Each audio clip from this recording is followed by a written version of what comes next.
everybody.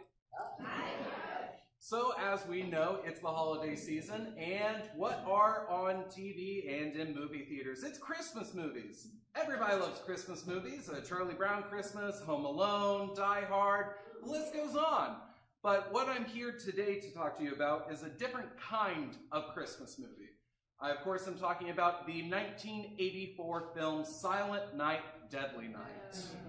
Now, oh, this is getting good. For those of you who do not know, Silent Night, Deadly Night came out November 9th, 1984. And there's a lot of controversy around it because it only ran for most theaters 6 days. In other theaters, it was pulled out within 1 to 2 weeks.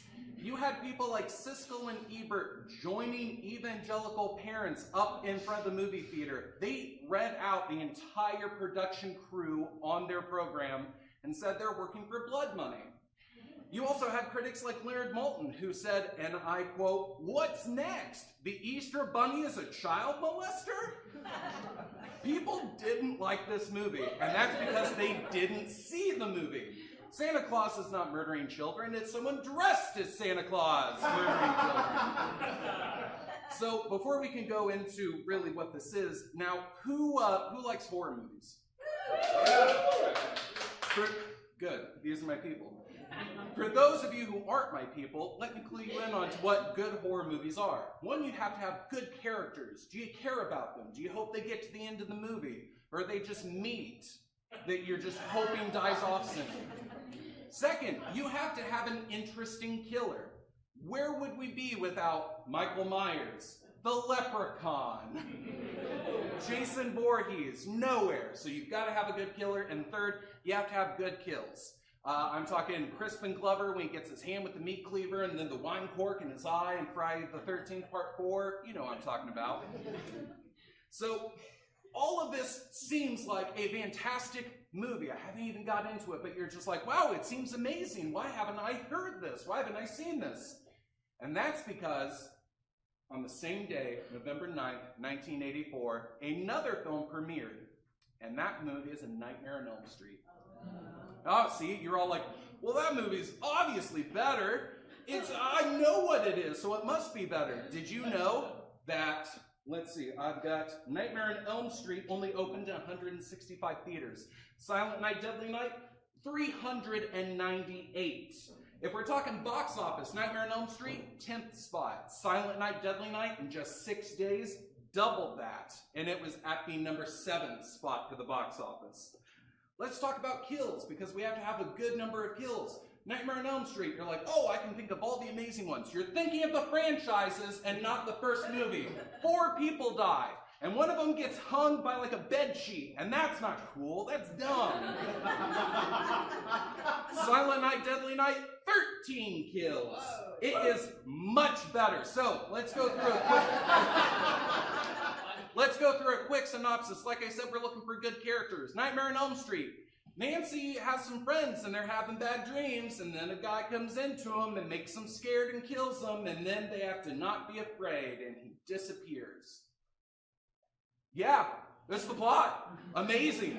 Now, Silent Night, Deadly Night, on the other hand.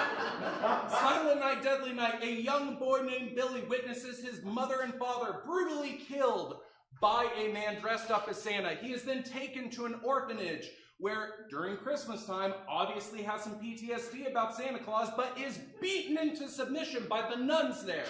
But, against all odds, Billy becomes an actual person. He works on himself, his emotional damage. He becomes a human being that's just happy-go-lucky, and it's Christmas time, obviously, so they put him in a Santa suit, and he snaps and goes on a killing spree. Instantly right there.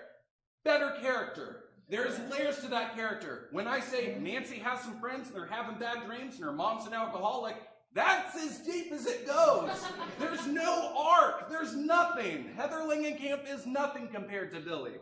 So, let's see. I will say, for the killer, Freddy is very inventive. He revitalized the slasher genre. He was a supernatural killer on revenge that was burnt and killing people in their dreams. Very interesting. Give them that. Let's look at kills. You remember the bed sheet? Bed sheet, not cool. The mom, when they go up to her room, she's just charred and she sinks into the bed. Not cool. Silent Night, Deadly Night. Linnea Quigley gets naked, and because she's having premarital sex, must be punished. So she is picked up and put onto deer antlers, and they show it going through. There are kids getting their heads decapitated. There are people in the actual toy store getting bows and arrows thrown through them. There's a man who gets strung together with Christmas lights and then plugged into a socket. It is amazing. So what I'm trying to tell you here is, if Silent Night, Deadly Night never got pulled out of theaters, people said, you know what, maybe we shouldn't put controversy on this. Maybe we should see it for ourselves and form our own opinion. You wouldn't know who Freddy Krueger is because it would just be some weird B movie. Saying to yourself, it's a Wes Craven movie. Not true. It is true. But look, we've got The Hills Have Eyes Part 2. We've got Swamp Thing. We've got Shocker. You've all heard of those, right? No? So stop giving the man credit. He's not that good.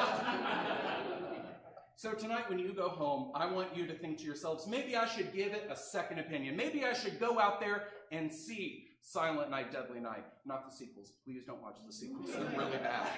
But this holiday season, I want you to bring horror into your homes, enjoy it with your loved ones, and check out an undiscovered gem, Silent Night, Deadly Night. Thank you.